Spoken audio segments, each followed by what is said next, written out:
Good morning children, class 6। पिछले audio में हमने सरस कहानियाँ से पार्ट 2 घीसा पढ़ रहे थे। आज उसमें आगे की कहानी करते हैं कि बच्चे का नाम घीसा कैसे पड़ा, वो हमने कल पिछले ऑडियो में रीड किया था। आज आगे का पढ़ते हैं। गांव की अन्य स्त्रियां भी मुझे आते जाते रोककर अनेक प्रकार के भाव भंगिमा के साथ घीसा की जन्मजात अयोग्यता का परिचय देने लगी। उसका बाप था तो कोरी पर बड़ा ही अभिमानी और भला बनने का इच्छुक। डलिया आदि बुनने का काम छोड़कर वह थोड़ी बढ़ईगिरी सीख आया और एक दिन दूसरे गांव से युवती वधू लाकर उसने अपने गांव की सब सजातीय सुंदरी बालिकाओं को उपेक्षित कर उसके माता पिता को निराश कर डाला। मनुष्य इतना अन्याय सह सकता है, परंतु ऐसे अवसर पर भगवान की असहिष्णुता प्रसिद्ध ही है। गांव के चौखट दरवाजे बनाकर और ठाकुरों के घर में सफ़ेदी करके उसने कुछ ठाट बाट से रहना आरंभ किया। तब अचानक हैजे के बहाने वह वहाँ बुला लिया गया जहाँ न जाने का बहाना, न उसकी बुद्धि सोच सकी, न अभिमान। उसकी स्त्री भी कम गर्वीली न निकली। गांव के अनेक विधुर एवं अविवाहित कोरियों ने केवल उदारतावश ही उसकी नैया पार लगाने का उत्तरदायित्व लेना चाहा, परंतु उसने कोरा उत्तर दे दिया। वह बड़े घर की विधवा के समान रहने लगी तो सारा कोरी समाज क्रोधित हो उठा। उस पर घीसा बाप के मरने के बाद हुआ। उसकी कथा सुनकर मैं उसकी ओर आकर्षित हो उठी तो लेखिका को उससे और हमदर्दी हो गई घीसा की माँ से कि उसने अपना स्वाभिमान नहीं छोड़ा और उसके स्वाभिमान को ही लोग उसका अहंकार समझ रहे थे। पढ़ने, स्मरण रखने और पुस्तकों की सार संभाल में घीसा के समान कोई चतुर न था। कभी कभी मन चाहता था कि उसकी माँ से उससे मांग लाऊं और अपने पास रखकर उसके विकास की उचित व्यवस्था कर दूं, पर उस उपेक्षिता मानिनी विधवा का वही एकमात्र सहारा था। वह अपने पति का स्थान नहीं छोड़ना चाहती थी। लेखिका जो थी, उसको घीसा इतना पसंद आया, वो चाहती थी कि उसकी माँ से उसे गोद ले लें, परंतु वो ये भी नहीं चाहती थी कि उसका एकमात्र सहारा उसका पुत्र उससे वो छीन ले या उसको ले लें। और उसकी माँ जो थी, वो अपने पति का घर छोड़कर, उसके प्रेम की निशानी छोड़कर कहीं नहीं जाना चाहती थी। शनिवार को घीसा अपने दुर्बल हाथों से पीपल की छाया को लीप देता था। इतवार को वह फिर उस स्थान को झाड़ बुहार कर गंगा के घाट पर आ बैठता था। मेरी नाव को देखते ही वह गुरु साहब पुकारता हुआ पेड़ के नीचे पहुंच जाता।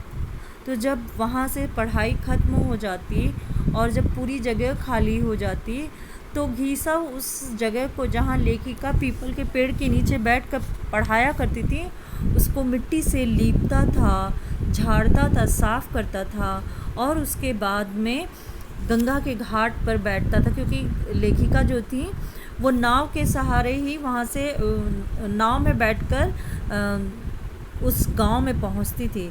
तो वो वहाँ बैठकर गंगा के घाट पर बैठकर लेखिका का इंतज़ार करता था और जैसे ही लेखिका उसको दिखती थी, वो ज़ोर से पुकारता था, गुरु साहब। महीने में 4 दिन ही मैं वहाँ पहुँच सकती थी और कभी कभी काम की अधिकता के कारण नहीं भी जा पाती थी। तो इस तरह से जब उन्हें मौका मिलता था तो वो जाती थी, काम अधिक होता था तो वो नहीं जा पाती थी।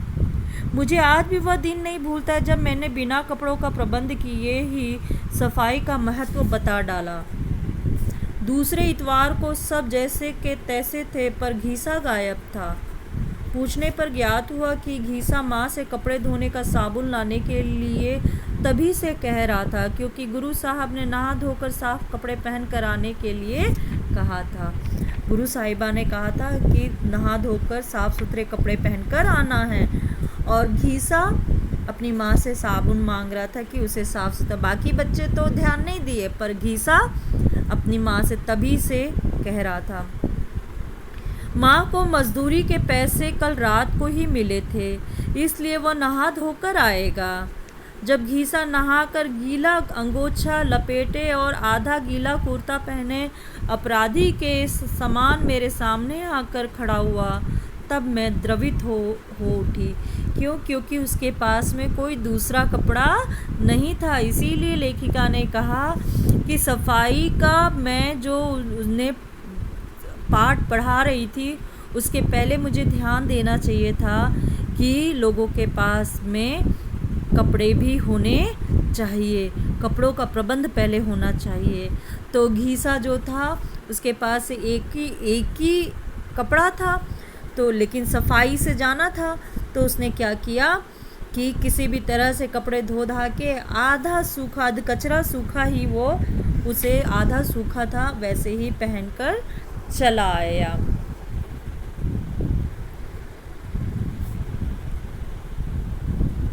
एक दिन मैं उन विद्यार्थियों के लिए 5-6 सेर जलेबियां ले आई। प्रत्येक को 5-5 जलेबियां मिली।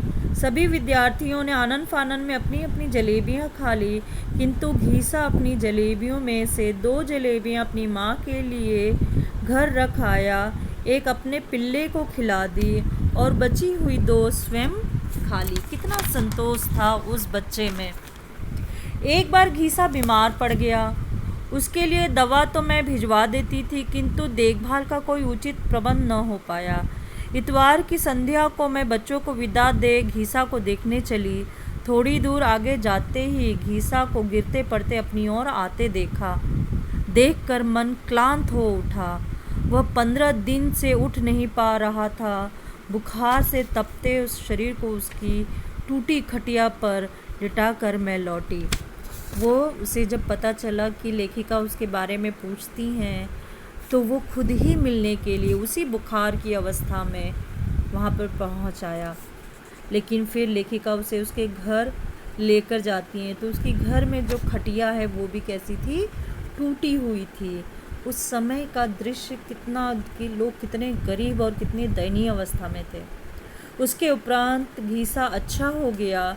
इसी प्रकार समय व्यतीत होता रहा और इस तरह से समय आगे के दिन कटते रहे। मेरी तबीयत कुछ दिनों से ख़राब रहने लगी थी। मन भारी भारी रहता था। डॉक्टरों को मेरे पेट में फोड़ा होने का संदेह होता था। ऑपरेशन की संभावना थी। बच्चों को पढ़ाने का कार्यक्रम कुछ समय के लिए स्थगित करना पड़ा। लौट भी पाऊंगी या नहीं, बच्चों से विदा लेते समय घीसा मुझे कहीं दिखाई नहीं दिया। संध्या घिरने लगी थी। तब मैंने दूर से एक काला सा धब्बा आगे बढ़ते देखा। निकट आने पर देखा कि नंगे बदन घीसा दोनों हाथों में एक बड़ा तरबूज संभाले था। घीसा के पास न पैसा था न खेत। तब वह क्या इसे चुरा लाया है? घीसा गुरु साहब के सामने झूठ बोलना भगवान जी से झूठ बोलना समझता है। वह तरबूज कई दिन पहले ही देख आया था। माई के लौटने में जाने क्यों देर हो गई, तब उसे अकेले ही खेत पर जाना पड़ा। वहाँ खेत वाले का लड़का था। उसकी उसके लिए नए कुर्ते पर कई दिन से नज़र थी। तरबूज के लिए पैसे नहीं तो कुर्ता दे जाओ। घीसा आज तरबूज न लेता तो कल उसका क्या करता, इसलिए कुर्ता ही दे आया। पर गुरु साहब को चिंता करने की आवश्यकता नहीं, क्योंकि गर्मियों में वह कुर्ता पहनता ही नहीं। तरबूजा मीठा है या नहीं, यह देखने के लिए कटवाना पड़ा। तो घीसा अपनी गुरु साहिबा के लिए तरबूज लेने के लिए, उपहार के लिए तरबूज लेने के लिए गया था। पैसे नहीं थे तो तरबूज वाले के लड़के ने कुर्ता मांग लिया और उसने अपना कुर्ता दे दिया और बदले में तरबूज ले आया और लेखिका से कहा कि वो तो गर्मियों में कुर्ता पहनता ही नहीं है, इसलिए उसे कुर्ते की कोई ज़रूरत नहीं है। वो बोला कि गुरु साहब यदि तरबूज न लगे वह बोला कि गुरु साहब यदि तरबूज न लेंगी तो वह रात भर रोएगा, उसे बहुत कष्ट होगा। ले जाएं तो वह रोज़ नहा धोकर पेड़ के नीचे पढ़ा हुआ पाठ दोहराता रहेगा। तब मैं भावतिरेक से विवल हो उठी, लेखिका रो उठी। ऐसी गुरु दक्षिणा शायद ही किसी शिष्य ने अपने गुरु को दी होगी। फिर घीसा के सुख का विशेष प्रबंध कर मैं वापस आ गई और लौटते लौटते कई महीने लग गए। जब मुझे वापस वहाँ जाने का अवकाश मिला तब घीसा को उसके भगवान जी ने सदा के लिए पढ़ने का अवकाश दे दिया था। आज वह कहानी दोहराने की शक्ति मुझ में नहीं है। यहाँ पर जब लेखिका दोबारा उस गांव में पहुँची तो उन्हें वहाँ घीसा नहीं मिलता है। घीसा की कहानी मिलती है कि घीसा का देहांत हो गया। वो किस तरह से मरा, लेखिका ने इसके बारे में कुछ नहीं बताया, लेकिन लेखिका में हिम्मत नहीं है कि वह उसको बता सके। बच्चों, बाकी आप पाठ पढ़िएगा और प्रश्नोत्तर ढूंढिएगा। अपना ख्याल रखिएगा।